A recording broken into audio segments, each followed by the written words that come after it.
Hi, everybody. So we're so excited. We are here to go back in time and look at the movie year that is 10 years in the past. We're looking at 2008. And I'm Rachel, and my friend Conrado is here to do this.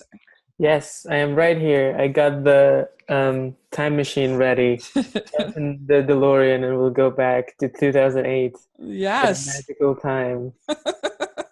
That's right. Yeah, 2008 was actually a really big year for me because it was the year that I quit my job that I had hated and was miserable at in December 2007. 2008 was my first year kind of on my own, doing my own thing. I started blogging in 2008.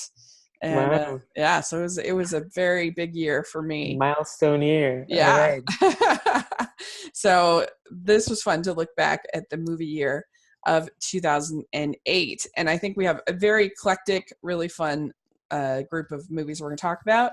But before we dove into our top 10 lists, I thought it'd be fun to go over sort of the year in film as far as critical and box office success real quick. Mm-hmm. Let's get us in the 2008 mindset. Yes, that's right. What was America thinking in 2008? Right. Okay, so so for the Oscars that year, we had Best Picture was Slumdog Millionaire. Mm-hmm. And it did very well at the Oscars. We had it also won Best Screenplay. Mm-hmm. And music had music awards, and it won Best Director for Danny Boyle. Yeah, I think it won either 8 or 9 Oscars, and I think it's the last movie to win that many Oscars. Yeah. I think so. We haven't had in 10 years. We haven't had another sort of big sweeper like Slumdog Millionaire. Mm-hmm. Yeah. Because even the closest thing would have been La La Land if it had actually won Best Picture, but we know what happened there. Yeah, for about 3 minutes, it had it. Yeah, the record. So then we also had Kate Winslet winning in For the Reader. I've never seen that film, but I get the feeling. Right. Yeah, I get the feeling it's more of a career win. She's good in the movie, but the movie's not very good, in my opinion. Mm-hmm. Mm-hmm. She'd been nominated a bunch of times, and there's a certain point where they just decide, okay, I think Amy Adams is waiting. She's been nominated, I think, 5 times. We'll see when that happens. Yeah. Then Sean Penn won for Milk. Good performance. Mm-hmm. And a pretty good movie too. Yeah. And then Penelope Cruz for Vicky Cristina Barcelona. Mm-hmm. I haven't seen that. And then probably the most notable winner as far as the acting, we had Heath Ledger for The Dark Knight. Yeah. Also a great performance. Yeah. And I just wanted to say that talking about Heath Ledger, this year for the Oscars was very important in a historic way because it was the year of The Dark Knight and also Wall-E, which were big hits with critics and box office. And a lot of people thought they were going to get Best Picture nominations, and they didn't. Instead, we had a bunch of movies that people weren't that excited about. Mm-hmm. And that started a big conversation that a lot of people think it's because The Dark Knight didn't get in that they changed it to 10 nominees for Best Picture starting the next year. And I don't think that's really worked out all that well. I mean, I guess there's been some more kind of mainstream picks that have gotten nominated, like something like Hidden Figures. And I think that was kind of the goal, to make it sort of more popular films could get nominated. But I don't know. What do you think it's worked out? I don't know, because I think some popular films have gotten nominated since, but I think a lot of those movies seemed like they would have gotten nominated regardless, like Avatar or Get Out. They are both very popular, but it also seemed like they had a lot of momentum because they also got Best Director nominations and they did really well. So I think they would have gotten in with 5 nominees as well. So I don't know. I do like to have more nominees just because that gets people talking about more movies, and that's what I like. Yeah.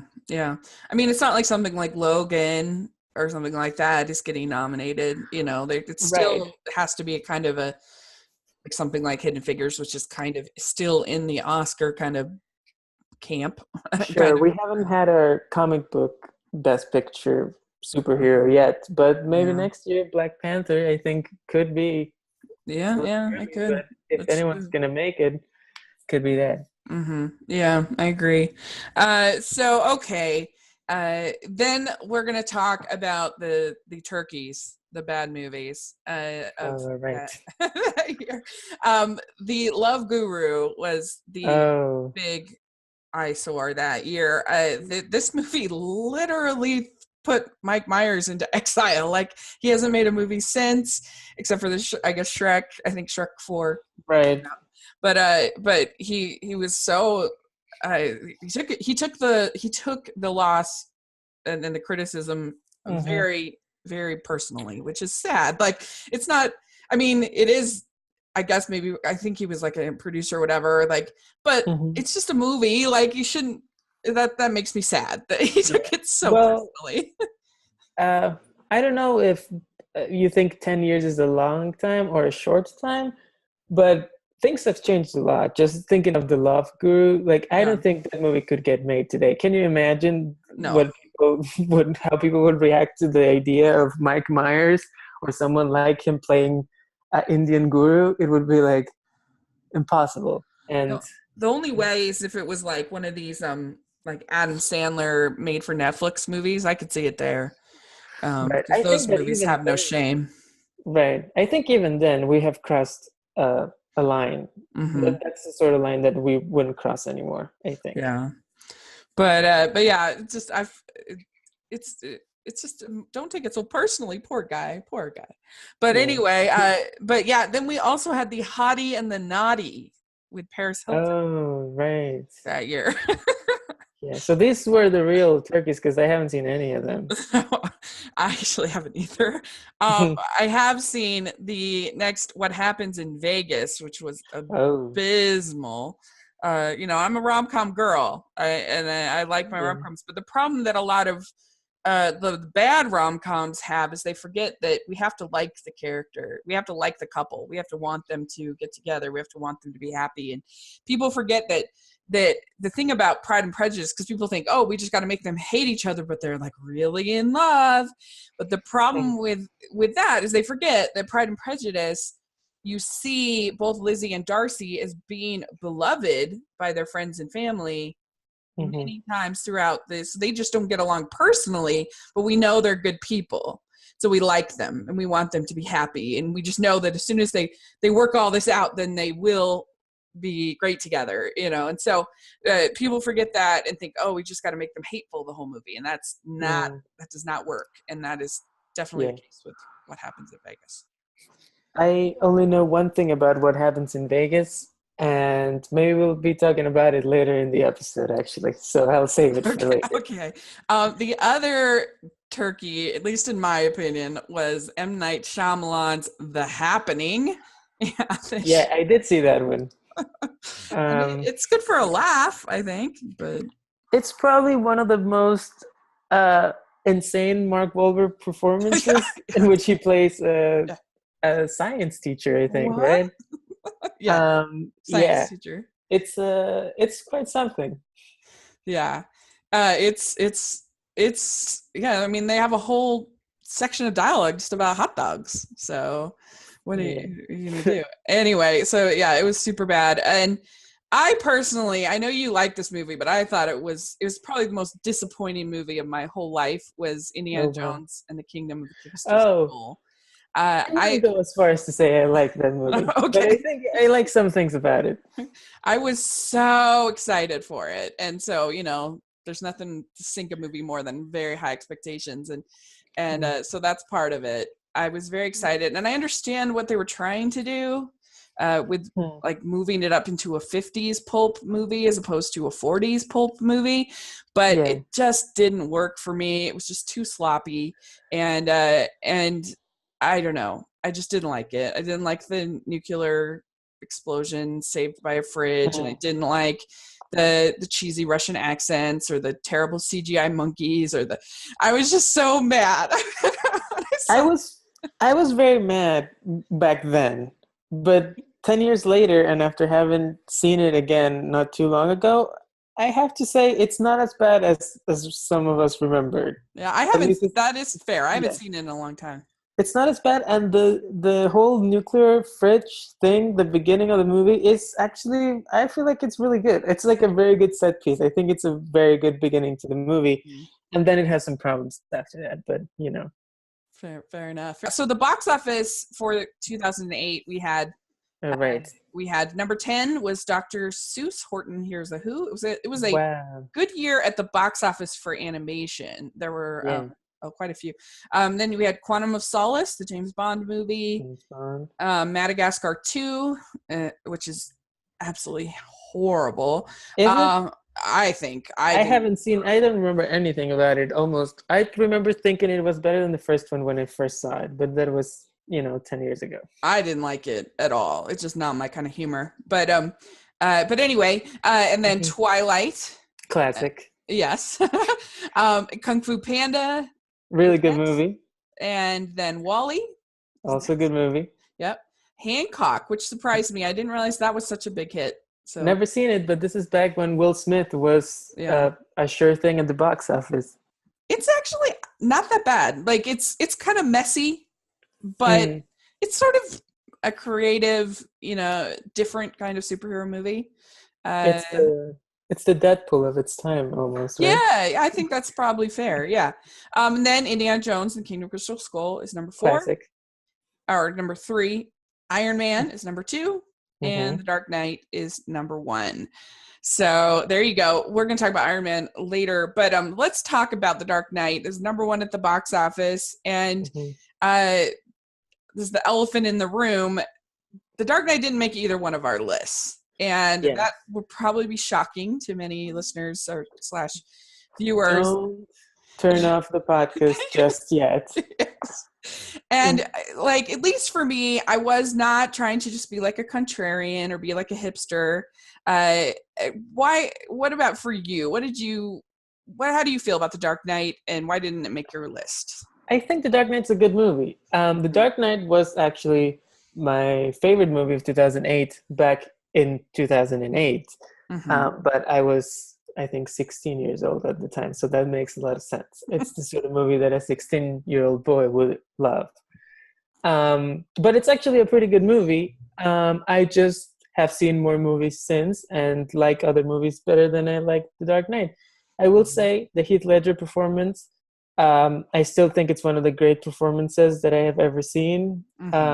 He is great. It's hard to believe that someone can take that character, a character with that many quirks, and make it seem, not like he's hamming it up or, killing the scenery the whole time. So I think it's a fantastic performance. And the movie's really good. I just think it's a little too long.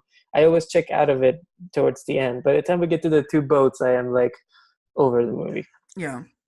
Yeah. So when I I was a more gentle soul back in 2008. And I when I first saw it, it was too scary for me. It was too dark. And I know I just didn't see dark movies really at all.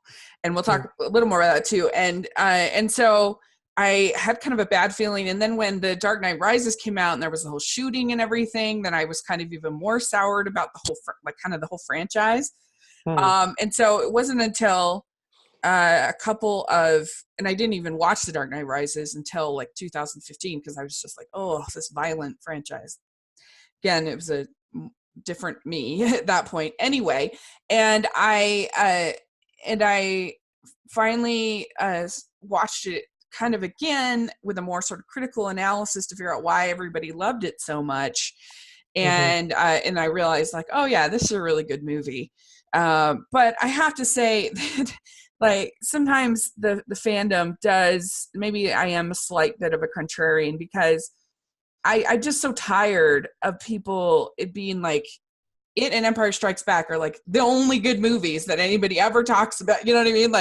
it's the Empire Strikes Back of 2018. It's the Empire, or it's the Dark Knight. I'm like, there are other good movies. Like, I don't know. It's just put on this pedestal that you can't like criticize it. You can't like have any problems with it. And my problem with the movie is that I don't think that that Harvey's transformation is really earned. And that's my biggest problem with it, is that like we never really see him and Rachel together as a couple.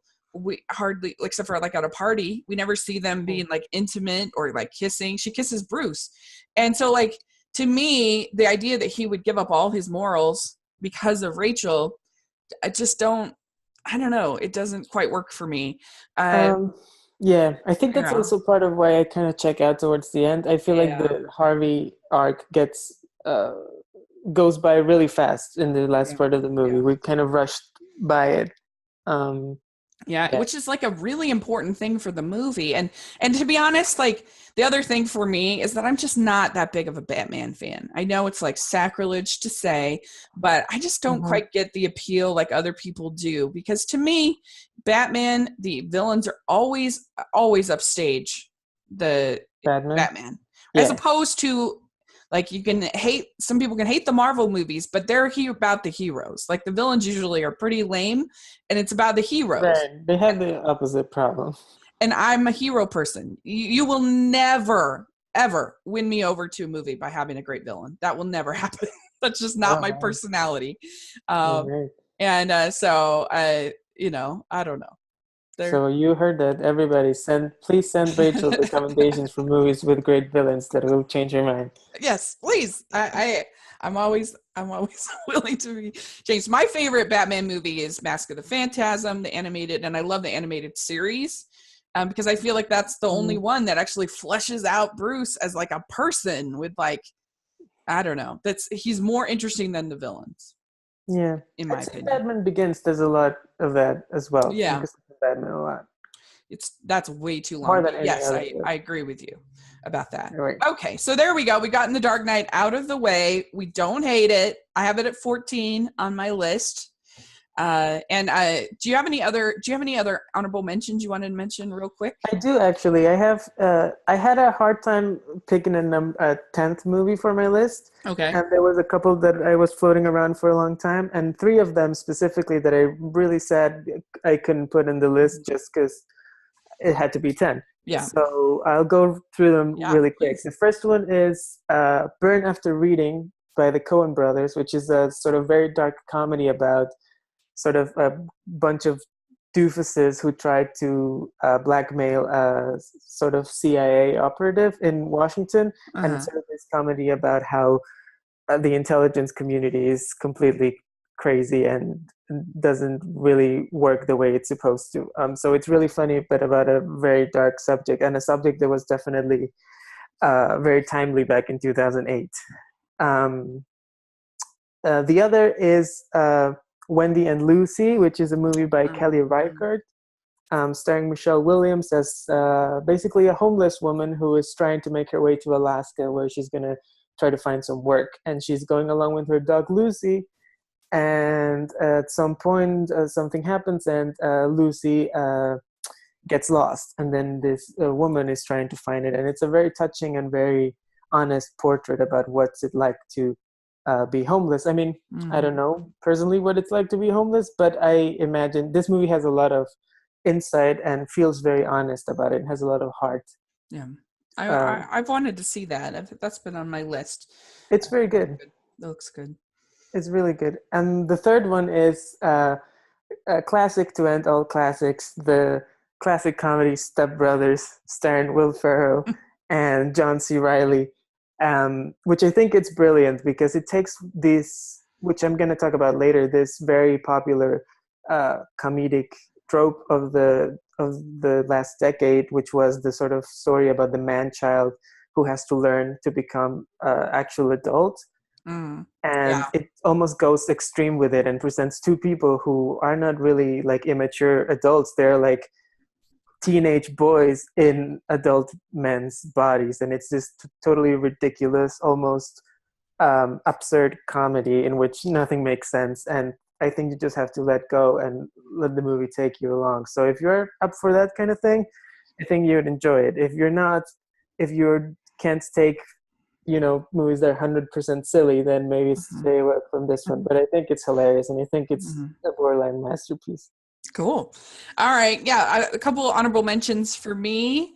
I love documentaries. And I was kind of sad that I couldn't fit a documentary into my list, but I have two that I liked that year a lot. Werner Herzog made Encounters at the End of the World, about this expedition to Antarctica. What am I saying? Oh. Yeah, Antarctica. And these penguins, and they're really cute.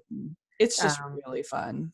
I haven't seen it, but I do love Werner Herzog. So the best. And then Man on Wire is great. It won the Oscar that year. It's about Philippe Petit and his walk across the Twin Towers in 1974.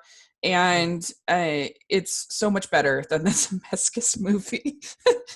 The Walk. Yeah, that's right. That's remake with Joseph Gordon-Levitt. Yeah. And then another obscure movie that I don't think gets enough love is called Phoebe in Wonderland. It doesn't 100% work, but I really related to it at the time because it's about this young girl, Elle Fanning. It was I think her first role. She's great, and she's has obsessive compulsive disorder, and her mom is this writer and is writing and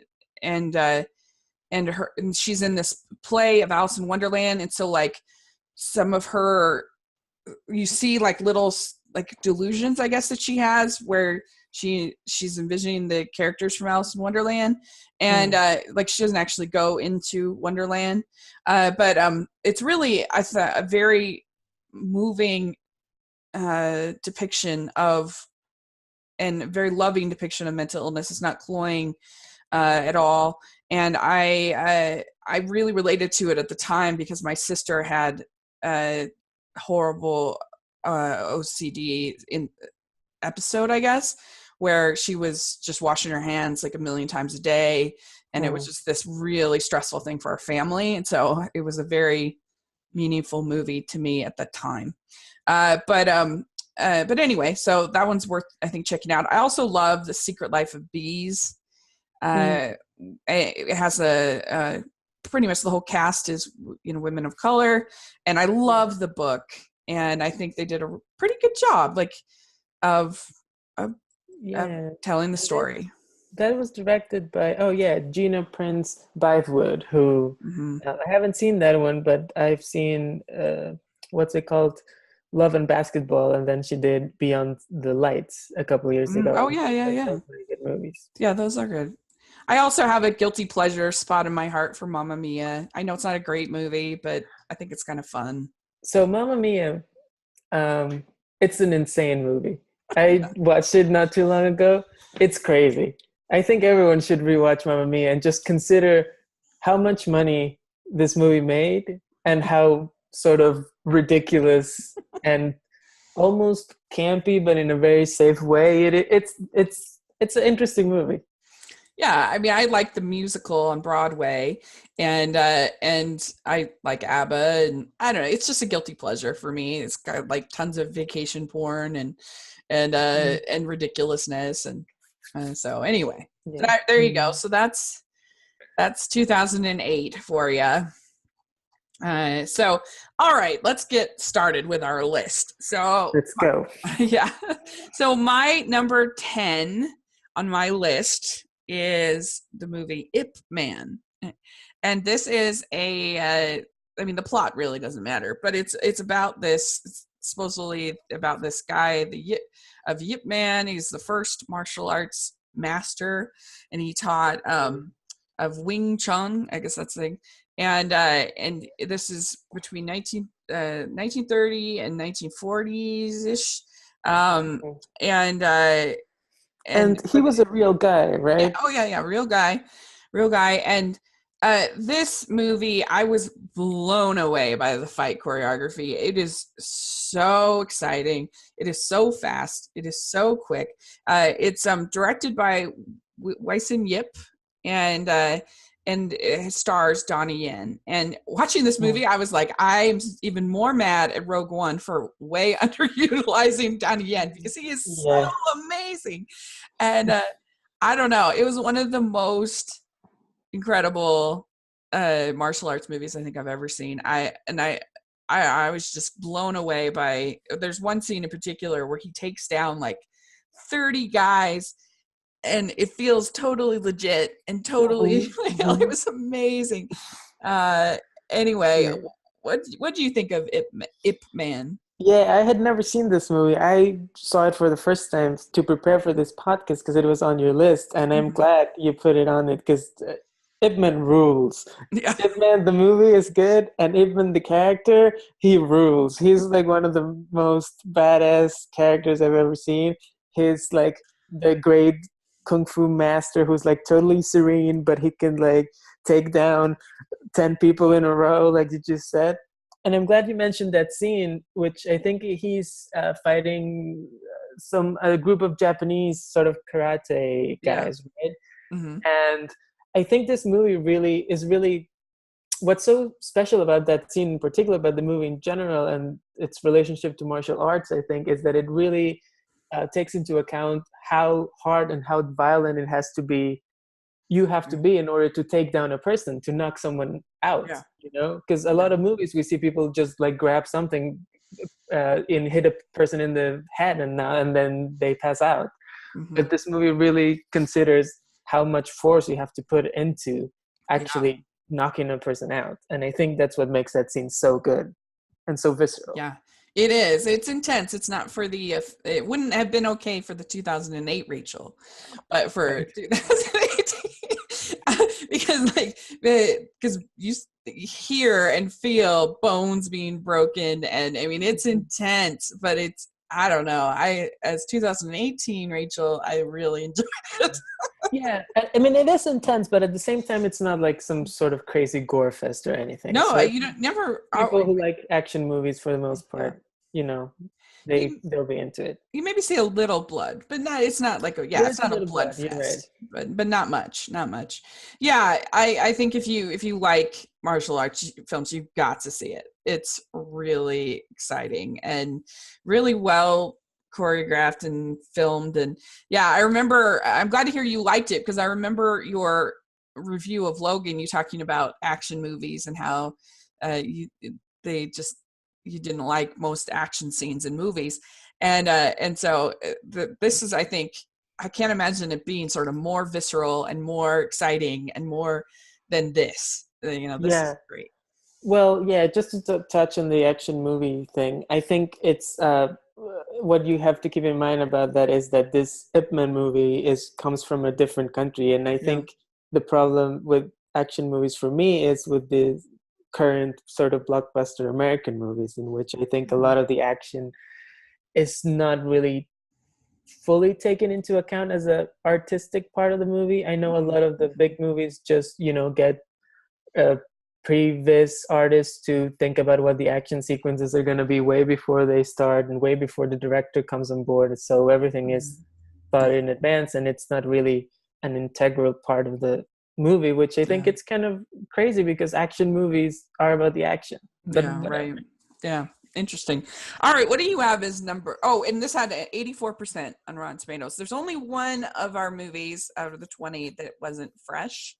That we'll talk about. I think I have an idea which one it could be. Yeah. And so there's two of ours that are close, but two others, one of mine, one of yours, that are close. But yeah, so everything else is except for one is fresh. So anyway, so what is your number 10? My number 10 is a movie. It's a French movie called The Class. And this movie actually won the Palme d'Or at the Cannes Film Festival 10 years ago.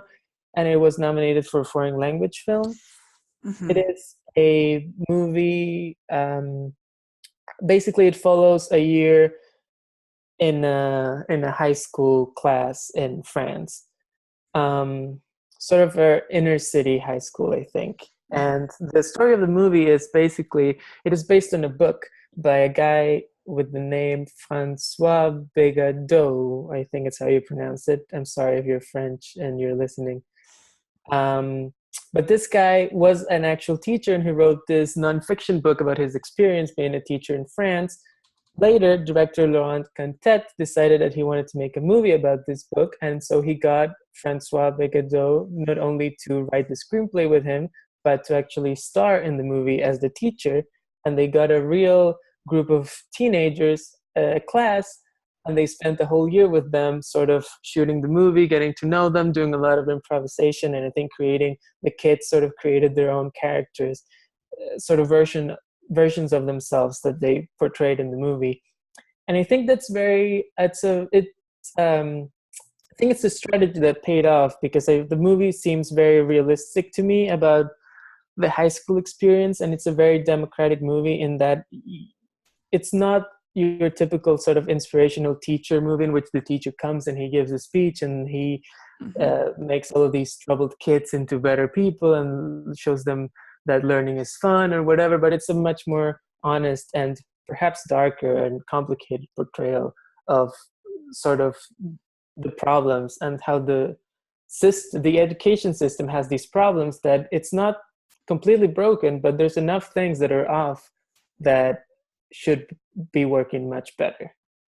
And so I think that's what I like about it. Yeah, it's an interesting movie, and it is interesting that the strongest part about the film, in my opinion, is the lead performance by Francois Bigelow.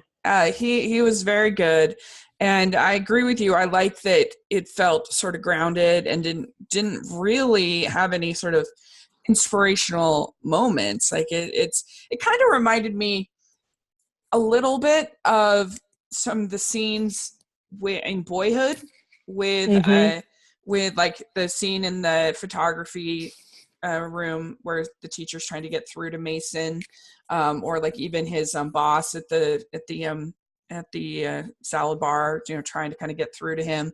Kind of reminded me a little bit of those scenes that feel kind of like they're an everyday small moment, but they are important.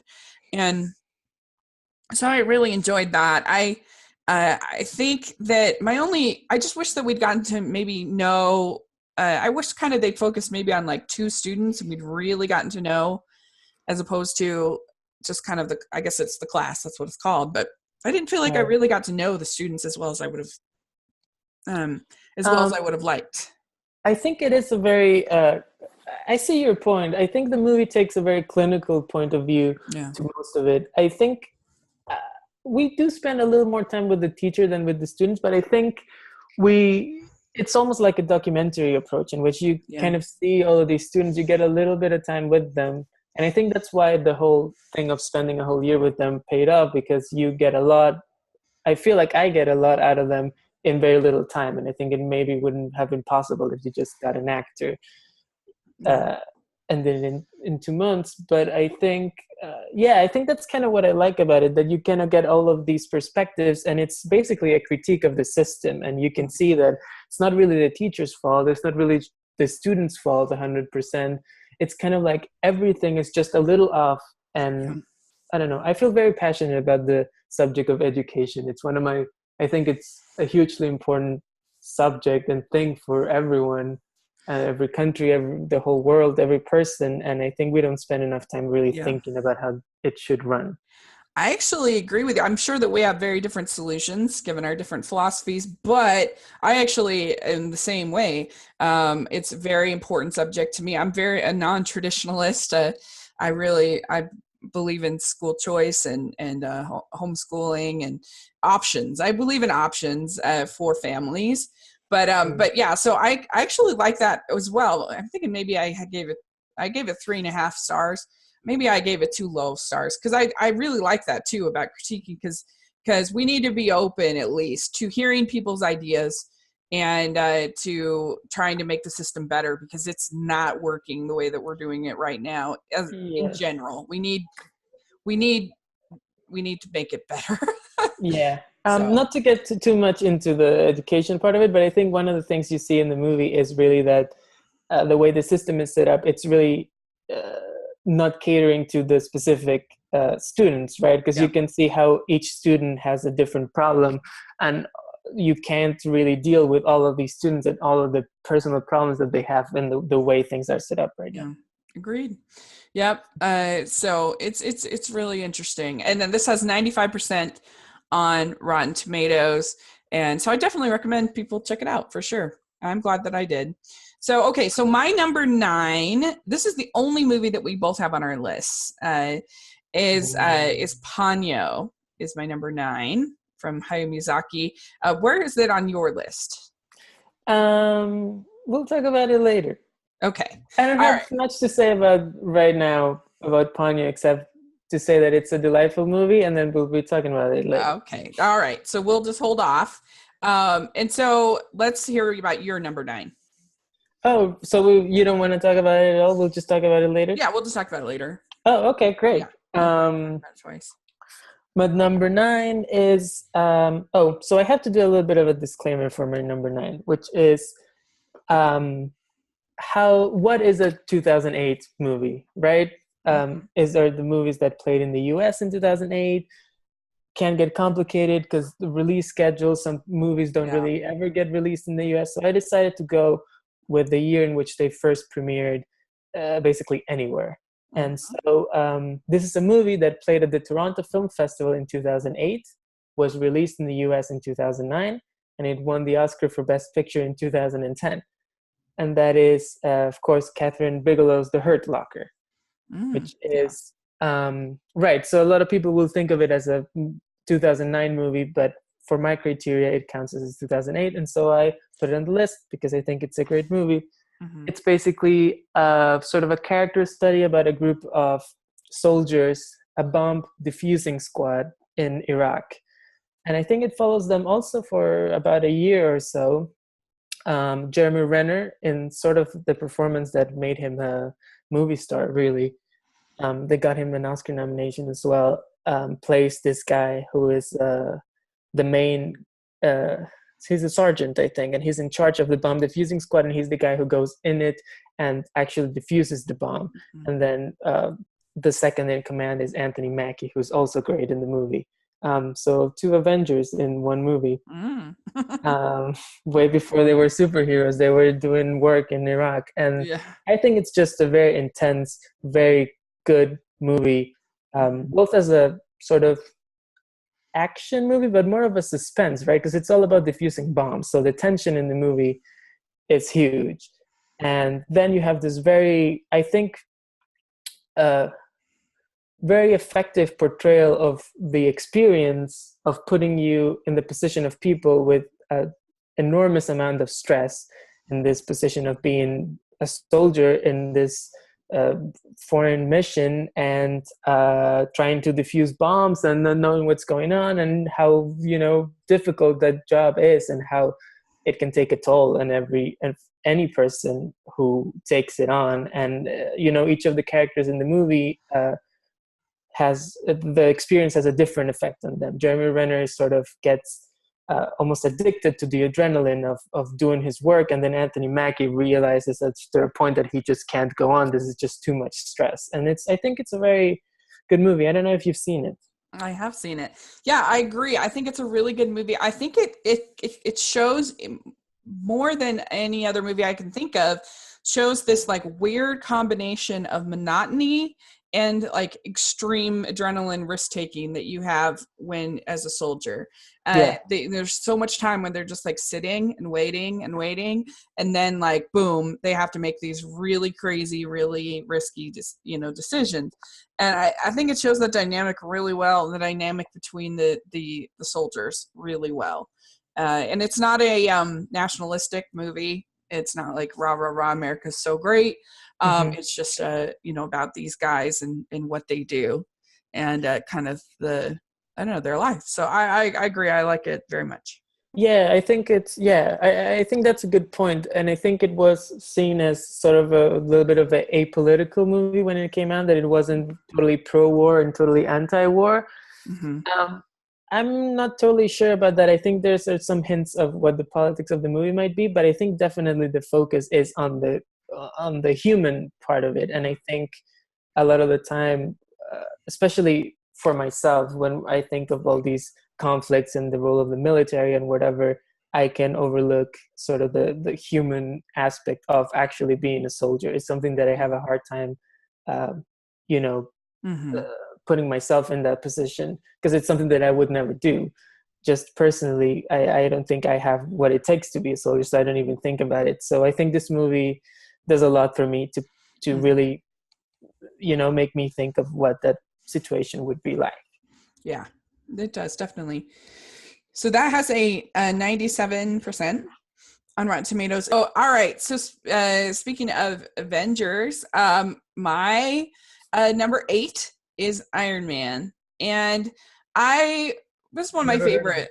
This is one of my favorite superhero movies. I think it's maybe my favorite origin story. Wonder Woman is my favorite origin story movie. But this is definitely my second favorite. And I just really like, you forget, because he kind of loses it in the sequels, but you forget how smart Tony is and how scrappy he is. And I think it's interesting. You take this mogul who isn't thinking about the effects of his decisions, and make him a prisoner, basically, and make him have to realize, they've got Stark Industries on these, these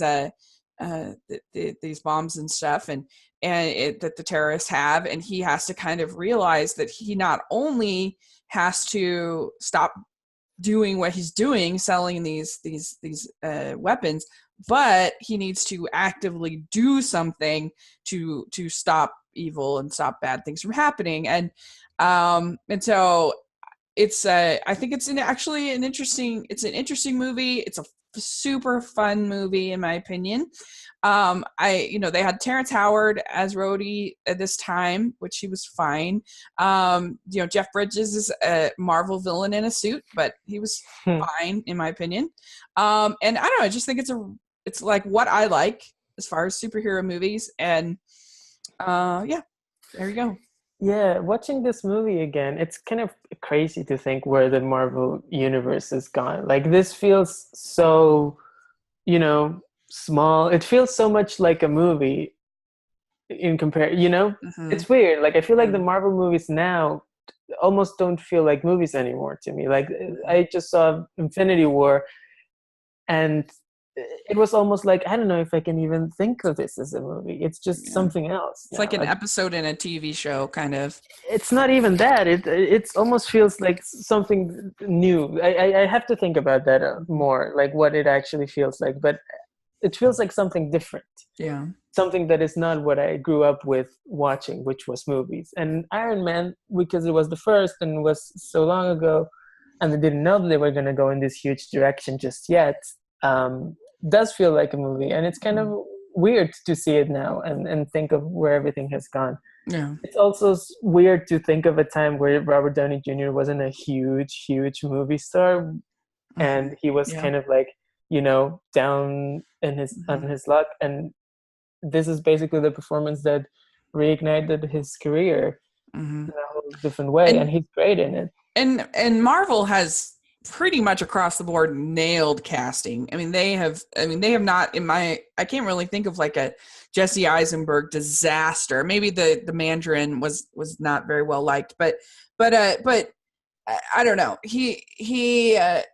They just find, for their heroes, find really great actors and really great people. Yeah, I think they did a really good job in their sort of key heroes. I think getting Robert Downey Jr., Chris Evans, Chris Hemsworth, I think that trio is, it's right on the money. They really, I think they nailed a lot of their success with that trio of casting. At 94% on Rotten Tomatoes. And Jon Favreau, I think that he has a talent for making fun, enjoyable blockbusters. A lot of people don't like Iron Man 2, but I think it's watchable. I don't think it's as bad as people say. But for the most part, I think he makes pretty fun films. So he did a good job here. Yeah, I think he has a knack for lightness and, keeping things going, keeping things fresh. Number 8. My number 8 is a movie called The Headless Woman. Mm-hmm. It is an Argentinian film directed by Lucrecia Martel, and I probably not a household name Mm-hmm. in most places, but I am here to tell all of you that Lucrecia Martel is one of the very best directors I think working right now. Mm-hmm. Um, I love her work. She's got a movie actually coming out. I know it's already playing in New York and LA. I don't know if it's made its way across the US just yet, but it's called Zama, and it's my favorite movie of Mm-hmm. 2018 so far. Mm-hmm. But also, it's a difficult movie to get into for someone who's not used to, who's not a super art film type of person. And The Headless Woman is also like that. It's a story basically of a woman who thinks she might have run someone over on the road, and she kind of loses her mind trying to figure out if it actually happened. And the interesting thing is that everyone around her tells her that no, it was just a dog, you didn't run over a person, don't worry about it, just keep living your life. And sort of the guilt is driving her insane. She can't handle it. And the most interesting thing is that Lucrecia Martel decides to really put us in her position, and the filmmaking is very disorienting. It's hard to tell what's going on. You take a while until you actually realize what exactly has happened, and the sound design and the editing, everything is very well used to put us in that situation and really tell the story from the point of view of a woman who is very it's basically shocked by what has happened, and it's dealing with the trauma and the uncertainty of what's going on. Yeah, I agree. I watched a bunch of your picks yesterday, and I think this was my favorite of the ones that I watched yesterday. It's a really tight little thriller. It's the kind of movie that Hollywood would completely ruin and make really lame. And it was really tight and the great lead performance and very well made. I completely agree with everything you said. The sound design was especially a standout to me, and I know that might sound weird, but like it was just you felt everything. You felt everything she was feeling. You felt like the sound when she hit that whatever it was that she hit, and I don't know. I thought it was very well done, and it wasn't too long. It didn't get boring. It just kept going. It was good. Very good. I'm glad to hear you liked it, because it's I think it's the sort of movie that not everyone is going to be into just because it's such art film in the way it's been made. It's not easily accessible, but like you say, it is at the end of the day a little bit of a thriller of what happened, and it's you can find a way into it. I hope people give it a chance. I definitely hope people catch up with Martel's work. Zama is also kind of a difficult movie to get into, but I gotta tell you, if you like the sound design in this movie, wait until you see Zama. It's even better.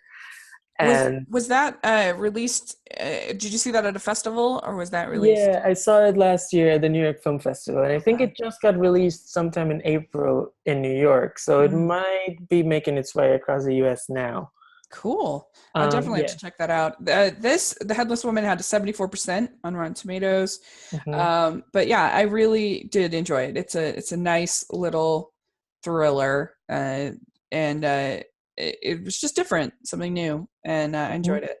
Okay, so my number 7 is the movie Gran Torino. And this movie, I have a weakness for movies about grumpy old men that get like kind of reformed. My favorite movie in the whole world is Up.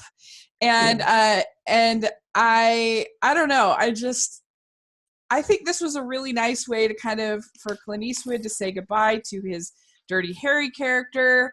I think it's really funny, like when he's like, "Get off my lawn," and like, and I just think has sweet moments between him and his neighbors, the Hmong teenager that he kind of reluctantly agrees to sort of help, and the more that he gets to know these neighbors, the more he sort of lightens up and becomes a nicer person. He doesn't like completely change, but he changes, I feel like, in a believable way, a little bit. And I guess because I have two grandpas. Everyone has two grandpas, but I have that were very influential in my life. One was a grumpy old man who didn't really reform. He stayed a grumpy old man, and one was just the sweetest, most wonderful person. And anyways, maybe that's part of it. But I just think it's funny. I think it's sweet, and like I said, a nice kind of send off for the Dirty Harry character, even though it's not technically, but that kind of character that Eastwood played for so long. So I have it at 7. I think calling his character a grumpy old man might be underselling it a little bit. He's quite nasty at some point. I think we have a situation here in which I just, we are just reacting to a movie in completely different ways, in which everything that you find endearing, it comes off as, it rubs me the wrong way somehow. It makes me think of how we divided on, what's it called, Hacksaw Ridge? Yeah. Where, everything that was moving to you or visceral, like all the action sequences that were so extreme, I kind of found almost funny, it was just so much that I couldn't really take it seriously. I find a little bit of that in Gran Torino. I think it lays it on a little too thick for me, and I can't really get into it. Which is a shame, because I am not usually into Clint Eastwood, especially his most recent movies, but I do really love Unforgiven, which is kind of his sort of old man regrets version of his Western character, Good, the Bad, and Red. So he's sort of this old, so Gran Torino is basically a version kind of like the Unforgiven for Dirty Harry. So I was hoping that I would get into it just the way I did with Unforgiven, but I just think that movie works much better for me. The redemption arc and the sort of the way it goes about it and deals with the toll of violence, I think is, I don't know, I think it might just be more elegant, more my speed. I don't know, maybe, this one just doesn't click for me. Understandable. But we're like, everybody likes, different movies, and that's what makes this all fun. So it works for me, but I understand. So what do you have at number 7? Well, talking about grumpy old people, my number 7, not grumpy at all, but definitely old and lovely, is Agnes Varda in The Beaches of Agnes. So basically, Agnes Varda is sort of this legendary film director, French film director. Last year, she won an honorary Oscar for her career, and she was also nominated documentary for Faces Places, which was one of my favorite movies of last year. Should have won. Ugh. Should have definitely won. It's a delightful movie, and The Beaches of Agnes is another delightful movie because it has Agnes Varda at the center of it, and she is the most delightful person in the world. And then basically this movie is sort of a documentary memoir in which she goes through her life and recounts sort of her childhood and her work. Basically, she just goes through her life, remembering and thinking back on it, and like a memoir. And basically, well, first of all, the thing about Agnes Varda is that she just has the way of doing things that I think is completely disarming, and things that would come off as either hokey or pretentious with other people, she just finds the right mix between silliness and loftiness that I think just works so well for me. I don't know if you agree with that. Yeah. Oh, yeah. I love Agnes Varda. I was unfamiliar with her until seeing Faces Places, and I had no idea that she was married to Jacques Demy until I saw this movie, and that was really cool because I love Jacques Demy, and The Umbrellas of Cherbourg is one of my favorite movies.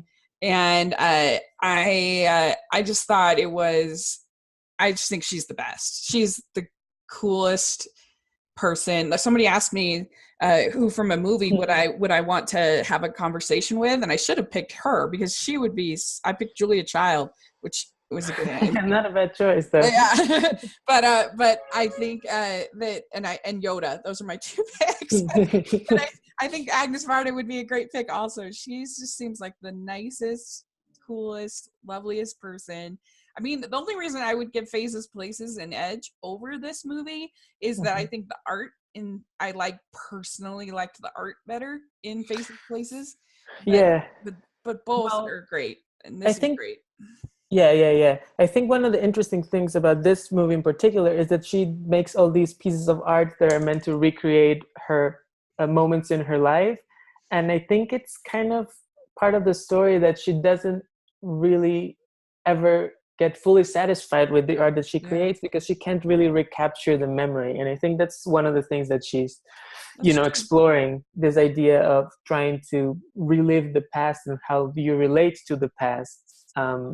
And how it's never fully there, but it's also very enriching. It's also because she goes through her whole life and talks about everything that she's done in her work. It's a great way of getting an overview of her career and then going back and seeing the movies that you find most interesting that she's done, or her most the work that stands out to you. So I'd recommend everyone to check it out. You'll get her personality, and then you'll get an overview of her work and see if you're interested in digging into it. Yeah, and also Jacques Demay's work as well really kind of basically gets profiled too, which absolutely. I actually got the Criterion of his movies, Criterion Collection set, but I've only seen 2, so there's more. I've got like 4 or 5 more movies to dive into, and I'm really excited because he was amazing. So definitely check out this one. This one's, although just a warning, some of the art scenes do have a lot of nudity, so just she's a feminist from the 70s, so be prepared. For my 2008 Rachel listeners, maybe not. Okay, so my next pick for number 7 is The Duchess, and this movie, I love costume dramas. I love period pieces. I'm like a huge Anglophile. I love things about Britain and England and whatever. And I think, so this movie is about Georgiana, Duchess of Devonshire, and her interesting, she was a ancestor to Princess Diana, and her kind of interesting political and personal life. And Keira Knightley is great as always in these kind of roles, and it's beautifully mounted, beautiful costumes. It won, I think, the Oscar for costumes, if I'm not mistaken. And it has a great cast: Ray Fiennes, Charlotte Rampling, Dominic Cooper, Haley Atwell, and a lot of people actually, though, the criticism I've seen for this movie is that is about some of the casting with Dominic Cooper and Ray Fiennes. But for me, I kind of like the fact that they didn't go with, like, I don't know, a classically handsome movie star kind of leading men. I think that it makes it a little more interesting that she chooses to love this more normal looking guy, and that's she's such a beautiful woman and wears these amazing clothes, and I think that her relationship with the Haley Atwell character is really interesting because it's basically about these two women taking the situation that they're in, which is kind of horrible, and surviving and making it work as best they can, and trying to love their children, and trying to Ray Fiennes is a villain basically in it, but you can kind of see where he's coming from a little bit, at least, I think. And yeah, I just really like it. It's the lowest of any of my picks on Rotten Tomatoes, 61%, but I still like it, so I have it at number 6. This is one of 2 movies on your list that I have seen, but I don't really remember. I saw it back probably sometime in 2008 or 2009. on DVD, and I remember it being fine, so I can't really contribute a lot to the conversation, but I'll Fair take your enough. word for it. Okay, fair enough. All right, what do you have at number 6? All right, my number 6 is Happy Go Lucky, a sort of uncharacteristically happy and cheery movie from a guy who is usually working in hard-hitting realism, and that would be British director Mike Leigh. The movie stars Sally Hawkins as a very optimistic woman named Poppy who goes about her life embracing happiness and optimism.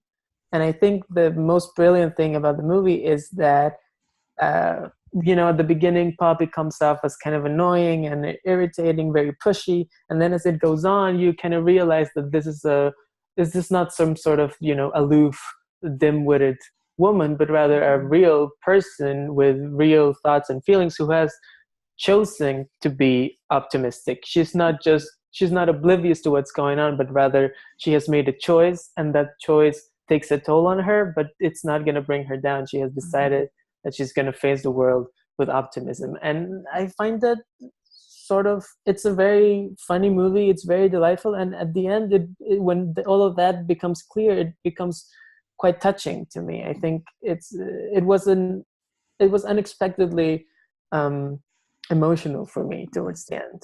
And I think it's a really good movie. Yeah, it's really good. Sally Hawkins makes the movie. She is so great. Oh yes. Yeah. I'm sorry to interrupt, but I just had to say Sally Hawkins is fantastic. She should have won the Oscar this year, and she wasn't even nominated, which is criminal, but she gives one of the most amazing performances. Sorry, continue. Yes, she is amazing. I love her. I've loved her all the way back to she did an amazing version of Persuasion on BBC. You got to check it out. It's really good. Rupert Henry Jones as Captain Wentworth. It's really good. She's just the best, and she makes this movie. I think she's just. It's a part that could get cloying really quick, but it doesn't. I think because she grounds it, like you said. The only thing that some of the stuff with the driver's teacher is a little much. I think sometimes it's like, okay, I'm getting a little tired of it's getting a little wearisome for me. It's interesting that you bring that up because when I first saw this movie way back when, I did find the driving sections of it. She basically takes driving classes with this guy who is sort of the complete opposite of her, right? He's a complete pessimist and he hates the world and is over everything.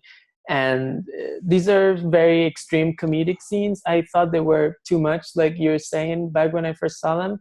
Watching them again this time, I found the guy who 10 years ago came off to me as this sort of cartoonish, just quirky guy to be much more relevant to these days. He says a lot of things, like he has like this sort of racist moment, and then he talks about these conspiracy theories and Satanism and all these other things that I feel like in the last couple years or so, I've heard some men in my life say things like that, and it has become, I find him now, watching him again, that he sort of represents a sort of hatred and fear that is really present in life. And I think that it makes it that even more relevant sort of contrast to the way this woman is choosing to live life in comparison to this man. So it worked much better for me the second time around, and keeping those things in mind. Yeah.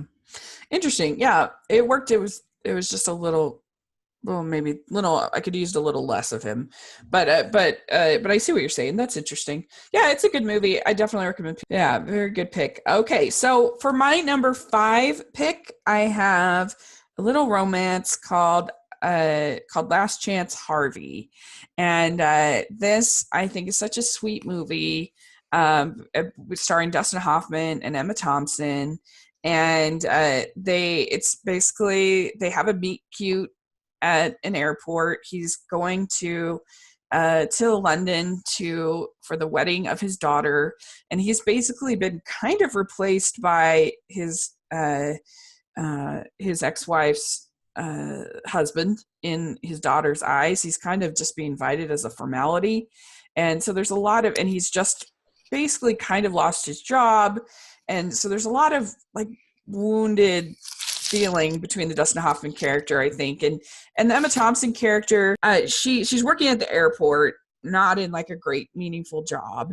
She's trying to take care of her mother, and you just get the feeling that for both these characters, life has not turned out the way that they wanted it to. And I feel like it's so unusual to have a movie, a romance between a more mature couple, to have a meet cute like this, you know, where the like two characters who have history, who have, and I totally bought it, and I really like the dialogue. I think it's very sweet, and but I feel like it feels relatively authentic and plausible, and I don't know, I like romances, and I really like this a lot. I think it's very sweet, and so I have it at number 5. Mm-hmm. This is the other movie on your list that I have seen, and I can't really remember much of. Okay. The only thing I remember thinking is that Emma Thompson was really good in the movie. Yeah. So I'm curious to see it again to see if that's true. I mean, I love Emma Thompson, but I remember thinking this was a particularly good performance that maybe didn't get as much attention as it could have. Yeah, really good. Both of them, I think, are really good. They have really good chemistry. They had worked together on, oh, my brain, what's that movie? Yes, Stranger Than Fiction, right? Yeah. Yeah, they had worked together in Stranger Than Fiction, which is a movie, even though I couldn't remember it a second ago, is a movie that I really love. And I don't know, I just really like this movie. I think it's very sweet. So I have it at 5. What about you? What do you have at 5? So my number 5, if I have to bet, I think this might be the movie that's rotten on Rotten Tomatoes. Is that true? My number 5 is Speed Racer. Yeah, that's the one that's rotten. Yeah. So my number 5 is Speed Racer, based on the 1960s television cartoon Speed Racer, which is about a race car driver called Speed Racer, who he's just the very best at what he does. He's the best driver around. And, you know, he's caught in this very, very melodramatic plot in which he might sign with the big business, or is he going to stay true to his family and his little small, family-owned label? And then he realizes, he uncovers this conspiracy about racing and whatever. So it's this sort of boilerplate melodramatic plot. What's really special about the movie, directed by Lana and Lily Wachowski, it's that it's one of the most visually daring and innovative and completely insane action movies of the past 10 years. A movie that was a flop when it came out, both critically and at the box office. It not only did it not open at number 1, it opened at number 3 behind Iron Man and What Happens in Vegas, which we were just talking about. So that's the only thing I know about What Happens in Vegas, is that it did better than Speed Racer. But I think it's a visionary movie. I think it truly transports the way children think of cars, racing, and sort of like Hot Wheels tracks and that sort of playing with cars, and turns it into actually a movie. That's something that a lot of people say about certain movies. Like, you know, I feel like I've heard people talk about it with the Lego movie or the Transformer movies. I think this is the one that does it the best, and it captures sort of like this weird manic energy of the cartoon, and it brings it to a whole other level. It's a movie that feels like it's in 3D, even though it isn't. It's kind of insane, just the way it uses shapes and colors and sounds and everything. I feel like it's a whole other level. I feel like even if it didn't do well when it came out, it has influenced almost every action movie that came after it. I feel like Mad Max Fury Road wouldn't really exist the way it does if it weren't for Speed Racer. And I just love it. And I'm glad to see that a lot of people have sort of rediscovered the movie. I personally didn't really like the movie when I first saw it because it felt so different, and it felt like this weird sort of cartoonish and childish thing when I was 16, of course. But this years later, watching it again, I see how wrong I was, and I have seen the light and it's called Speed Racer. Yeah. So I did get to rewatch this yesterday. I didn't have a positive experience at the theater watching this movie back in 2008. I have a very sensitive stomach when it comes to motion sickness kind of thing. And the graphics, while innovative, were very nauseating to me. And they're very like spinning and spinning and spinning, and the way that the camera's kind of always like moving and stuff, which is just like, I didn't care for it. And I have to say, I still didn't really care for it. And watching it, I don't know. It's just not, I feel like it's a video game in a movie, and that's just not really interesting to me. And like, I get the appeal. It's just not my favorite. And I think the movie is way too long. I do not think this movie should be 2.5 hours long, or 2 hours and 15 minutes. And I don't know. I don't really care for it myself, but I see the appeal. I can see why. I'm sad to hear that, because I thought you might get into it, because it's such a optimistic and positive movie. I feel like it's really a story about how, optimism and love in a family and friends is what's really going to help you be great. Like, it's about this great guy who can only achieve great things because he has a whole great, loving group of people that are going to be there to support him. But and it is have a nice family message, and it's not a horrible movie. I don't hate it, but like, I don't know. I love it. It is a very how can I say it? It's a very unique movie. Like, it's unlike, I think, any other movie that I've seen, and that gives it an edge for me. That also makes me understand that some people are not going to be into it, because it feels so unlike anything else. And I don't love it, but I can understand why it works for other people. Okay, my number 4 pick is I've Loved You So Long. This is a movie starring Kristen Scott Thomas. She speaks French like she's just natural, like amazing. And she plays this woman who has gotten out of prison, and you don't know at first why she was in prison for a long time, and they start to sort of unfold through the course of the movie why she was in prison and what happened. And she's received, I guess, by her sister, who has really struggled with the fact that she's been in prison, and they have this now having to try to live with this person, live together. And I don't know, I just love Kristen Scott Thomas's performance in this. I think she's amazing. And I think you kind of have to buy, there's sort of a big reveal, and you kind of have to buy it and go with it in order to, I think, love the movie. And I did. And I don't know. I think it's a beautiful relationship between her and her sister, and a movie about forgiving yourself and forgiveness in general. And I don't know. I really like it. This has a 88% on Rotten Tomatoes. Did you see this movie? This is the only one I haven't seen on your list. But I do love Kristen Scott Thomas, so maybe I'll catch up with it. Sounds like it's good. Yeah, I really like it. I think it's a real good movie. So yeah, check it out. What do you have at number 4? My number 4 is Forgetting Sarah Marshall, written by and starring Jason Segel and directed by Nicholas Stoller, who would go on to collaborate in The Muppets. Yeah. And Forgetting Sarah Marshall, it's just one of my favorite movies. I loved it when I saw it for the first time in 2008, and I love it even more 10 years later. Cool. What do you like about it?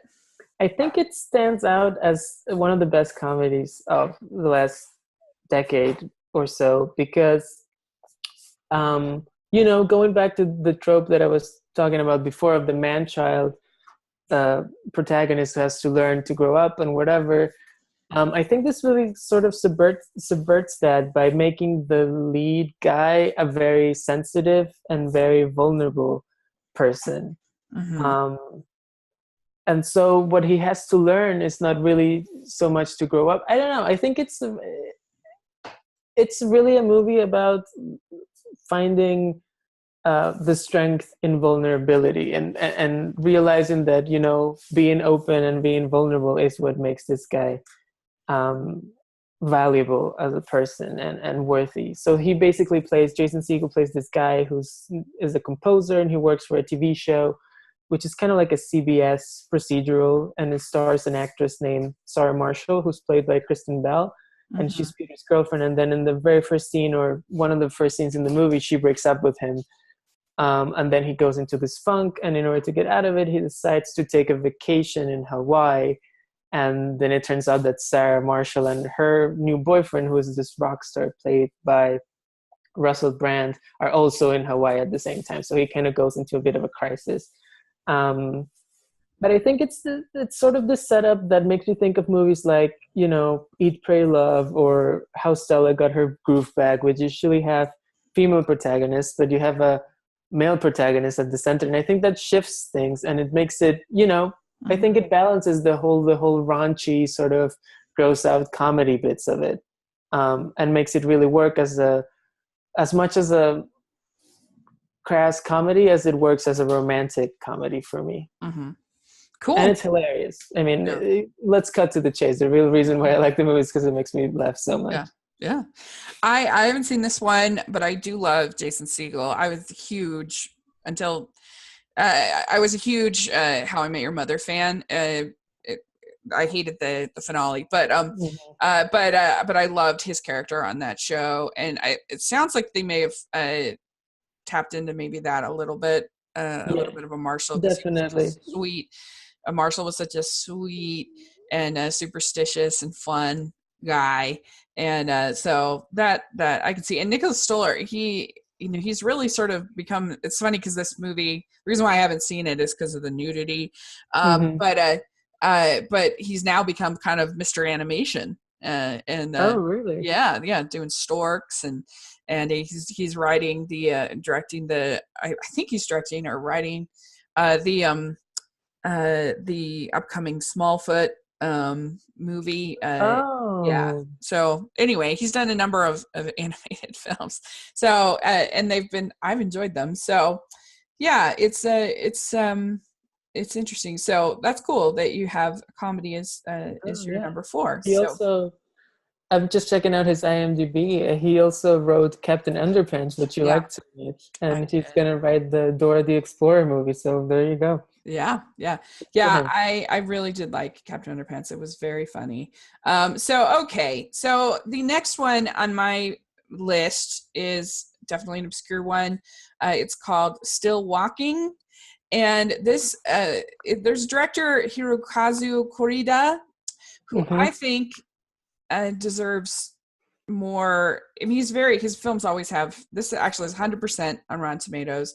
Most of his films have close to 100%, if not more. So he's very well loved by critics, but I feel like he should get more love even than he gets, because his movies are so lovely and so wonderful.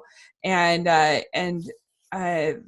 he's kind of, the only way I can think that people might relate to it to describe is sort of the Richard Linklater of Japan, in the way that, like, his movies aren't as machismo as Richard Linklater's movies, but in the sense of sort of following characters around and listening to them talk.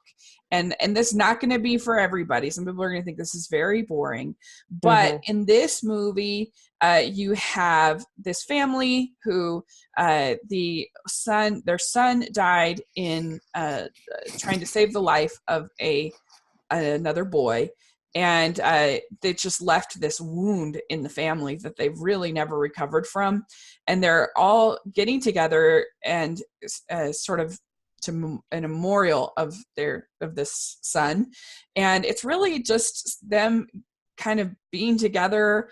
And like, the father is very judgmental and very harsh on the other children. The other children have their own sort of demons that they talk about and deal with in their marriages and in their life. And the mother's lovely character. I just love it. And I love, he has such humanity for his characters, and you feel a sense that he really loves his characters in his movies. And I just loved watching this family. I come from a big family, and I I really related to this movie because I don't know, I feel like I've had been parts of these kinds of sort of awkward weekends in my family where, I don't know, you're trying your best to love each other and you're trying to be supportive, but there's just all of this baggage, for lack of a better word. I don't know. What did you think of this? I really like this movie. Yeah. It's really good. The only reason it's not in my honorable mentions is because I knew it was going to be on your list and we were going to be talking about it later. Yeah. But I think it's a really good movie. I agree with you. I think Koreeda is a great director. I get the feeling that maybe the reason why he's not celebrated as often is because his movies are so, like you say, low key, or can't think of the word right now, but they feel very small, even though the emotions and what they're trying to say is so big. This movie makes me think of a kind of movie, I compare it to a kind of movie that I hate, which is sort of the Dead Poets Society or Sorba the Greek type of movie, which is all about like live your life and seize the day and that sort of thing, which always comes off as kind of phony to me. But this movie, because it's so, honest about what life is like, which presents life in such a sort of normal way and such a relatable way, it actually by the end gives me that feeling of, yes, we should like be living moment by moment, like we should appreciate that we're here and that sort of thing. And I think that's just lovely. I agree with you that the cast is great.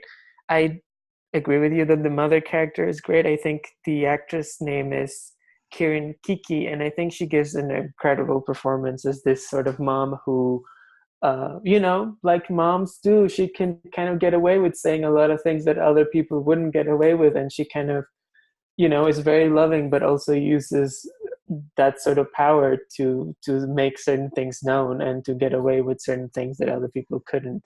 And I think it's very honest about the family dynamics, and I really like it. Yeah, it really is. And I mean, I think if you're open to slice of life movies that don't have like a ton of plot, then I think that you will find something to relate to, some character, some person in this family. Like I can't imagine anybody not relating to at least one of the characters. I feel like are very, I related to all of them in one way or another, but it's very emotionally true. So I love it. Great pick. So what do you have at number 3?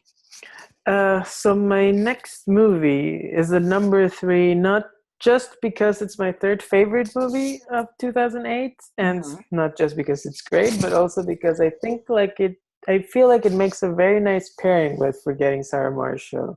It's almost the other side of the same coin, and that's a movie called Two Lovers, which was written and directed by James Gray and stars Joaquin Phoenix, who again plays some sort of man-child who has to learn a couple of things. I think he plays a very vulnerable guy who has a lot of mental issues, and who I feel like the movie's about him having to forget sort of his pre-existing ideas about strength and masculinity and desire and fantasy in order to become a better person. He is sort of like the Jason Segel character. He's been broken up with and is intensely depressed about it.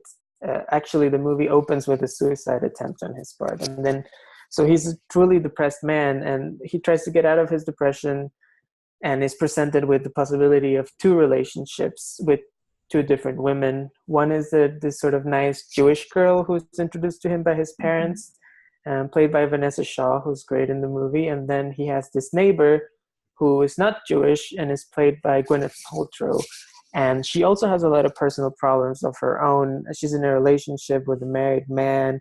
And then this Joaquin Phoenix character sort of falls in love with her and has this fantasy about them going off together and running away and that sort of thing. so I really think this is sort of like a similar story to Forgetting Sarah Marshall, just in a different tone, right? That one is a comedy, and this is sort of a more serious melodrama. But I think at the end of the day, it's about finding selflessness and vulnerability, and leaving behind the sort of societal ideas about what it's like to be strong and to be masculine, and rather just being in the real world and with real people and actually sharing and being there for each other. Yes, I saw it and I enjoyed it. I thought it was a good film. My only question, you described him as a man-child. To me, he seemed like he was on the spectrum. Like you. Right. So it's not right, because it's a more realistic, serious movie. So what I was trying to say is that he was a sort of a very vulnerable, I guess you could say, sort of immature man. I don't know if I would, I guess it wasn't clear to me whether or not he was on the spectrum, just because I thought he has a lot of erratic behavior, and I thought it was sort of a result of sort of his depression and his problems of Yeah, that. because that was the only thing I was wondering about, because I'm like, if you're on the spectrum, you struggle with social interactions to varying degrees depending on where you are. And the fact that he could maintain a relationship with two women, I was like, what? But I was able to sort of put that aside and just go with it. And it was a very sweet movie. This is a very sweet story, very well acted. It feels, I agree with you. I think that the emotion feels earned to me. I didn't think it was too melodramatic, but I like melodrama, I guess. So yeah, I enjoyed it. I thought it was very well made and very sweet romantic movie. And I thought that he had chemistry with both. I kind of preferred the Vanessa character honestly over Gwyneth Paltrow's character. Well, Gwyneth Paltrow character, you can tell that she's got a lot of issues of her own, that character, and you can tell that she's troubled. Yeah, and I don't know, I kind of like the chemistry between I like that bar mitzvah scene, was really fun. And so, and I think that takes a lot to be able to make both, because it'd be easy to make one relationship the sort of toxic relationship where you hate it and then really want the other one to be the one to work out. But it's not as simple in this, and I think they do a good job with that. So I think it's a good movie. I enjoyed it. Yeah, I think he is very interested in respecting the point of view and the vulnerability of all the characters. So that's really something that makes the movie good. Mm-hmm. Yeah, and this has 83% on Rotten Tomatoes. So there you go, with two lovers. Okay, so my number 2 on my list is WALL-E, and WALL-E is just a delight. It is so sweet, and it starts out, with WALL-E just being this cute little robot and listening to Hello Dolly. It's a much better Hello Dolly movie than Hello Dolly, in my opinion, actually. But it's really sweet. And he meets Eve, and they have this sweet romance and between robots. And a lot of people, it does take a turn once they get to the ship. But I actually really love what happens on the ship, because you have this captain who they've been living this way that they were sort of taught to live on this ship. And when they bring the plant back, it opens this sort of portal or whatever. I don't know what you want to call it. But anyway, and he sees like what human life could really be like. And he gets this image, and he sees people dancing, and he sees people whatever. And he gets this whole new sort of realization of like what it means to be human, and how they are not living like a full life. And I think that's so moving and lovely. And there's so many gorgeous scenes. I think that WALL-E may be the most beautiful CG animated film ever made. It's definitely in the running for sure. It just the scene where they're dancing in space is so beautiful. And I don't know. I just love it. I think it's a really sweet, lovely, emotional film. I think when they finally get back to Earth and they're starting over again, it's moving to me, and it's also cute and fun, and yeah, so I love it. So WALL-E, so number 2. Yes. I also like WALL-E. It's a good movie. It's not my favorite Pixar, I have to admit, but I think it's really, I agree with most of what you say. I think it's has a lot of beautiful moments. I think I am a little bit one of those people who think that like the first half of the movie better than the second. I just really love the pace of the first half, which feels to me like it's very sort of takes its time, and it's very interested in just things happening, just seeing WALL-E do stuff, which I think is something that we don't get a lot in Pixar movies. I feel like they're very concerned with story and with moving the story along a lot of the time. So it was nice for me to see something that's a different pace. And then in the second half, I like what happens. I like the idea of it. I just think not unlike Gran Torino, I think the second part maybe lays it on a little too thick for me.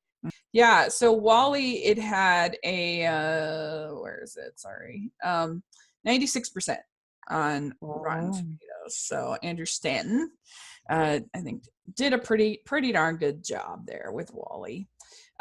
So, all right, what do you have at number 2? My number 2 is a movie, Rachel, that I'm just heartbroken isn't higher up on your list, and it's the only movie that it's in both of our lists. Perhaps the most delightful movie ever made in the history of movies, Ponyo, directed by Hayao Miyazaki. I had never seen this movie until quite recently. It is so cute, so delightful.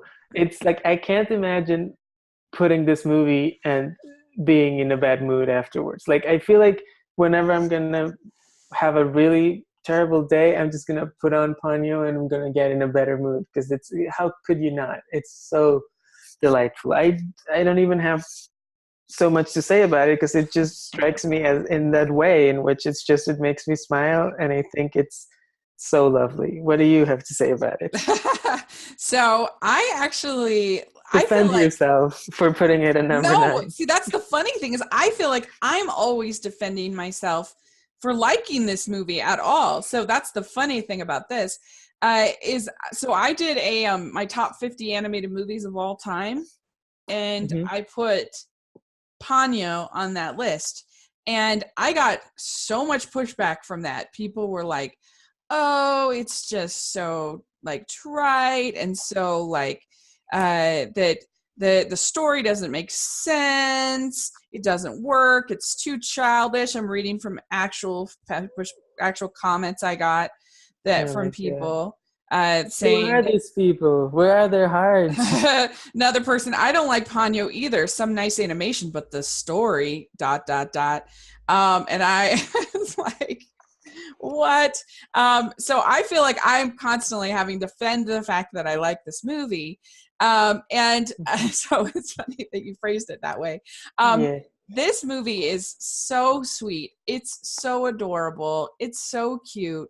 It's so magical. I really love Ponyo. I love the character. I love when she walks on the ocean. That is so beautiful. I think it uses music so well. One of Joe Hisashi's best scores for Miyazaki.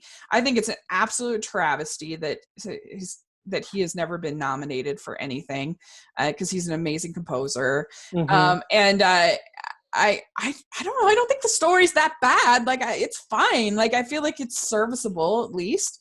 I want to get on my high horse right now. Let me just get my story, because I'm gonna impart some knowledge on these people who are making these comments. People, story is not the only thing that's important in movies. Movies are not just about the plot. movies are about the experience of watching them, of being delighted by this little fish girl who turns into this weird creature and then into a human and then back into a fish. And it's called Ponyo. And it's the most delightful character you've ever met. Yeah. Sometimes things are beautiful just for the sake of being beautiful. Agreed. Ponyo is one of the most beautiful things. I think it's top tier Miyazaki. I personally think Miyazaki works best when he's doing his quote unquote childish movies like Totoro or Kiki's Delivery Service, because I think that's when he really finds, like really graceful things, and they're seemingly very simple in story, but they're actually so meaningful in sort of the I don't know, the essence of the movies. They feel so nice, which is a word that is used a lot, but I feel like they feel good. They feel like objects of goodness, which I think is hard to find, and hard to find them in a way that doesn't feel trite, that feels really honest and really pure. And I think that's what Ponyo is, and I think that's why I love it. Mm-hmm. Yeah, I mean, because I was like, oh, maybe I shouldn't have put it in my top 50. Maybe I should have put Princess Mononoke instead. But now you're making me feel like yes, I'm right. Stick to your guts. Ponyo is better than Princess Mononoke. You can send all of your hate mail to me. Good. But it's so sweet, the relationship between Sasuke and Ponyo. And I love like just little moments like when I love how much she loves ham. Like that's just hilarious to me. It's so funny. And that's how can you talk about a bad story? That's probably the best plot point in the history of everything. Yeah. Like she loves ham. The best movie ever made. What are you talking about? Right. I mean, I guess the only thing about this movie is that it doesn't have the emotional journey that some of Miyazaki's films have. Like with Totoro, with these girls dealing with their mother being sick, and like that has sort of an emotional layer that you don't really get here with Sasuke and Ponyo. That this is just more sort of sweet and lovely and joyous and great. What you get, or at least what I get, is my personal emotional journey from happiness to overwhelming joy to like experiencing nirvana by how great this movie is. I love it. Yay. Yeah. And it's so beautiful. I mean, I'm an open water swimmer, and I love anything with the water, and just the water scenes. Oh my gosh, they're so beautiful. So great. So I'm with you. So yeah, this is our we disagree on many things, but we definitely 100% agree on Ponyo. So it brings Team Ponyo. It brings the world together. All right. So now we are at our number one picks. This is very home exciting. stretch. Yes. So my number one pick of 2008, I agree with the Oscars. I love Slumdog Millionaire. It's actually, I'm doing, spoiler alert, on my channel, I'm doing a top 100 movies of all time. My favorites, not the best, just my personal favorites. And honestly, Slumdog Millionaire made the top 25. It's one of my favorite movies. I just love it in every way. I love all the lights and the colors and the cinematography, and I love all that part of it. But what I love the most about it is you have two characters who are kind of protected from the evils that are around them because of their love for each other. And to me, it is such a hopeful film that their love for each other is what gives them hope throughout the whole film. And this is not I said in my review that this movie does not have a cynical bone in its body. It's not a realistic movie. It's not a gritty movie. It's a hopeful movie, and you have to accept this conceit of him being on this game show and whatever. I totally did. I totally bought it. And it was actually a kind of a landmark movie for me personally, because I've talked about where I was in 2008. This was actually, aside from Schindler's List, which I saw at school, this was the first R-rated movie that I'd ever really seen. I know that might sound crazy, but my friends just loved it so much, and they were like, no, you have to see it. And so I went and saw it, and I was blown away. And the thing about it that I realized is that you could have a movie that was mature, that wasn't necessarily offensive. Like those two weren't necessarily the same. Like I agree this movie is for adults, but it doesn't mean that it's necessarily garish and offensive. I don't know. So that was actually a big moment. So then I realized, you know what? I need to decide for myself and not let the ratings board decide for me what I see. And so, but I love all the performances, and I love the dance scene at the end, and I love the music, and I love, I don't know. I just love it. I think it's a great movie. And so, yeah, there you go. That's my number one. I wish we could have ended on Ponyo because we were such in agreement. No, I'm not gonna go too into it. I'm not a huge fan of Slumdog Millionaire. I respect that it is your number one pick. Seems like it's a very sort of important movie in your personal history as a movie lover, and I think that's great. I could go into the details of why I don't like it, but I don't really feel like doing that, considering it's your number one and we're trying to celebrate what we love. So I'm just going to say it's not for me. I think it may be similar to what we were talking before in our disagreements. I think the tone is just certain tonal things that work for some people, don't for others. What I will agree with is your decision to not let your movie going be guided by the rating system and the MPAA. Yeah.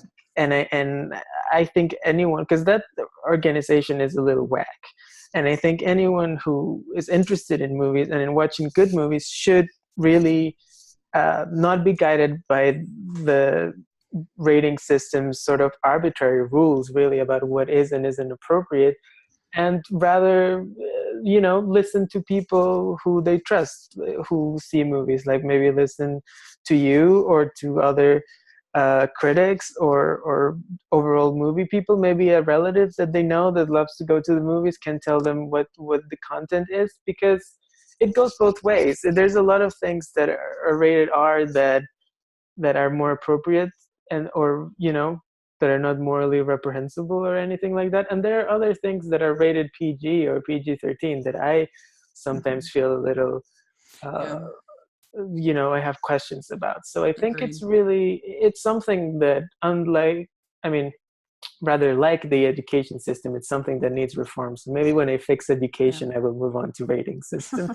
I actually started to research it and learn some of the things are so ridiculous. Like it makes no difference whether a couple, it's just an example, whether a couple is married or in a committed relationship, or like, is it like a one night stand? Which, come on, that's got to make some difference in like, in the sensuality, like in the, it's just got to make a difference. And that, but like, there's ridiculous rules about like where the sheet can be on a character, like ridiculous. There's like ridiculous rules about blood, which to me, I just think is ridiculous. Like that is the thing that drives me crazy. Because a movie like Ip Man, with just a couple scenes, like a little bit of blood, might get an R, and then movies in which people are machined down by the thousands, if there's no blood, you get the PG-13.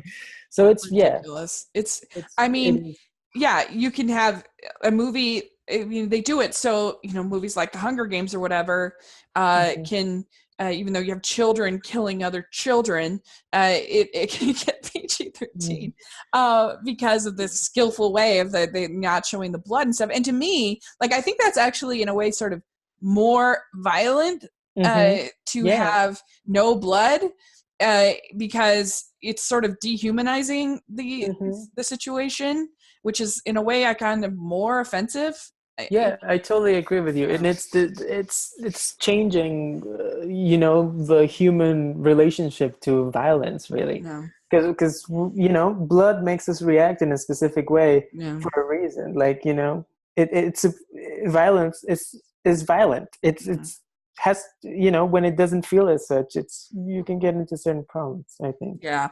And I don't know, like language, I think that that it's ridiculous that a movie like The King's Speech, for one scene that's for humor, is rated the same rating as like The Wolf of Wall Street with like 600 F words. You know, you're like, Yeah, ridiculous. and then you have the teenage movies with, you know, movies about teenagers.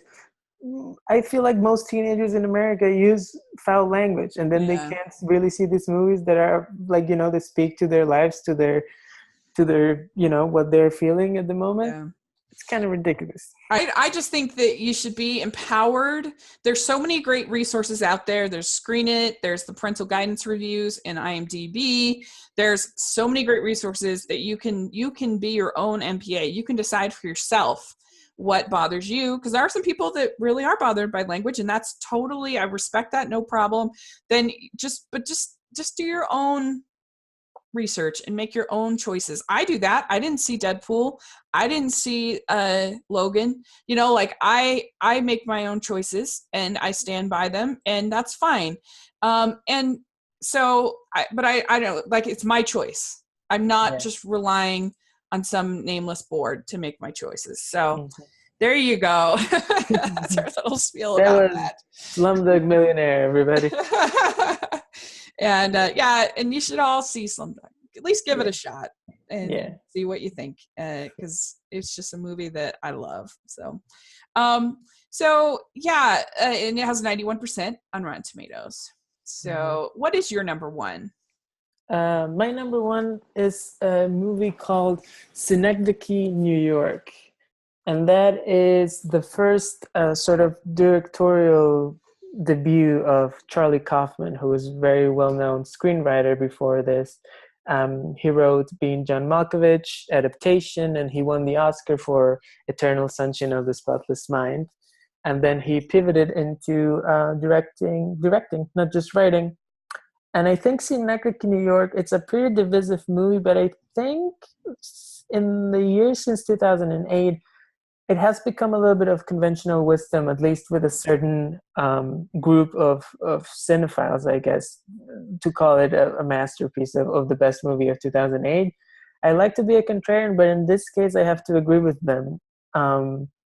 This movie stars Philip Seymour Hoffman as a theater director who gets a grant to make whatever play he wants to do, and he decides to make a play that feels real, that, you know, really speaks about life. And so he decides to recreate life as closely as possible. And so that means that there's an actor who's going to play him and his wife, and then that's not real enough. So then suddenly there's an actor who's playing him as an actor, and then there's an actor who's playing him as a director, directing that actor like he's doing in real life. And so things start to spiraling in that way, and the play starts to become bigger and bigger, and then suddenly he's like recreating the whole world in miniature in order to capture reality, and things get really surreal and existential from there because it's a Charlie Kaufman screenplay. And it's I'm not gonna say that it's a movie for everyone, but I think it's a movie that has something really big to say. It feels to me like a movie that is bigger than itself, that there's a lot about, you know, life, our relationship to storytelling, to reality, to our feelings, turned into this sort of it's interesting because it's a movie about trying to recreate reality that is not very realistic. It has a lot of surreal elements to it, and it doesn't really feel like real life. So I know it strikes me as a one of a kind movie, and a movie that I feel like I have to see it 1,000 more times before I can really start to unpack it. And that's a thing that I love about certain movies, that you can just keep thinking about them and not trying to solve them, but trying to understand them and trying to really listen to what they have to say. And sometimes it's, you know, it requires more than one listen. Yeah. So I've only seen this the one time, just yesterday. And so, you know, I haven't had time to really sit on it a long time, but I didn't love it, but I see why you love it. And I see why it could maybe grow on me. It's really interesting. It's really different. It's a lot to kind of take in. Why is it called Schenectady, New York? So Synecdoche is, I think it's a play on words, right? Because he lives in Synecdoche, which I think, or something like that, which is an actual town in upstate New York, and that's where he lives. But Synecdoche is a writing, what do you call it? A writing element, a writing tool, sort of like a, like alliteration and that sort of thing. I don't know what the name is for that sort of device, but it's basically when you have something small that stands in for something bigger, like a word that stands in for a bigger phrase or something like that. So it's a play on the fact that he's sort of creating a little life that stands in for a bigger life, I think is what that means. Interesting. And the title. So it's a complicated title because it's a complicated movie. Like you say, it's a lot to take in. Mm-hmm. And I wish that they had made the lead character a little more likable. I think I would have found it a lot more engaging if I had liked him better, but he's kind of not very nice. And I don't know. I mean, I didn't hate it. It's not awful, but it just, I said, this is not my brand of existential film. Yeah. But I see why people love it. I mean, the one I thought of that's kind of, sort of similar, that's more my brand, is something like The Truman Show, which I think kind of sort of deals with some of these themes that are sort of existential, but like Truman's such a about life and like this constructed life thing kind of thing. But like Truman's such a likable character. In the end, you're just like, yes, yeah, you did it. He broke free from this, and it's very exciting and very sweet and funny. And so that's kind of more my brand, I think, but I'm open to, like, this was just the first watch for this. And so I don't know if that makes sense. Yeah, it makes sense. I think I can understand anyone not liking this movie because it feels so personal to who Charlie Kaufman is. And I think if he's just not your style, then you're not going to be into the movie. And the unlikable protagonist is, I think at this point, one of the most, because he's so personal in his movies and so autobiographical, you get the sense that he has like this sort of self-hate sort of thing about himself, or self-deprecation that he struggles with, and he puts that in his movies, and it's definitely in here. A lot of it is about this guy who has these sort of neuroses about his own life and being able to live it, and who he wants to present himself as being and who he actually is. But I see what you mean, and I think I guess what I can say about it is that even if it might not be a pleasurable movie or necessarily enjoyable, I think there's a lot to parse out and a lot to think about afterwards. It might inform your viewing of other movies, or I don't know, just your understanding of many things in general. Yeah, I agree with you. It definitely has a lot to talk about, for sure. And I respect it on that level, for sure. So I can see why it would be your favorite of this year. So there you go. We did it. We both did our top 10 list. This was fun. I think we have a really fun, eclectic. If somebody watched all 20 of these movies, I think they'd have a pretty good experience. Like, you get a little bit of practically every genre and practically every kind of movie, and I think get a feel for the two of us, because podcasts aren't interesting to me if they're two people that just like the same stuff. That's boring. And so I think it's interesting to have to see what we agreed on, what we have different feelings on, and just and have the conversation. I think it was really fun. So I'm glad to hear it, because we often disagree. Yeah. So anyway, yeah. So I forgot to say that Schenectady, New York, is at 69% on Rotten Tomatoes. So yeah. So a divisive movie. Yeah, divisive film. Understandably. So all right, there you go. What was your favorite of the ones that I picked? Well, I mean, obviously, Ponyo is the one that's in both of our lists. But if I had to pick one that wasn't on my list, I think it would probably be Still Walking, which I think is a very touching movie. Yeah. What Cool. did you like the most of the ones I you saw? think probably The Beaches of Agnes, I think, was Right. probably my favorite of Yeah. yours. That was just such a lovely movie. So, and yeah, I think that's my favorite. So, Great. there you go. All right. Well, thanks again. And how can people find you? Well, first of all, thank you for having me. I love doing these podcasts, and I want to go on the record today because last year we said we would do it and then I flaked out. But this year I will commit to coming back later in the year to talk about our favorite films of 1998. I'm excited because you're a young one. I'm an old fogey, and so 1998 was actually the year I started college, and so so it was actually I watched a lot of movies that year, and so I'm excited. I'm so That's excited. great. It'll be That's fun. great because I'm gonna have to catch up with a lot of movies that I have never seen from 1998. So I'm looking forward to it. Cool. I'm Good. gonna do my homework. Anyway, you can find me on Twitter at Coco Hits New York, or you can read my blog, which is Coco Hits New York. No, sorry, I always mess it up. CocoHitsNY.wordpress.com. Great. Awesome. Well, thanks again. And you can find me at Rachel's Reviews on iTunes and on YouTube and on Smiling LDS Girl on social media. And I'd love to hear your thoughts on these picks. And if you're outraged that we didn't have The Dark Knight, include it in the comments section. But we'd curious to know what you think of these films. And I'd be curious to know who's on Team Ponyo. If you're Team Ponyo, then please tweet at us. Yes, Team Ponyo. All right, great. Well, thanks again, and we'll definitely look forward to talking again soon. Yes, thank you for having me. Okay, bye.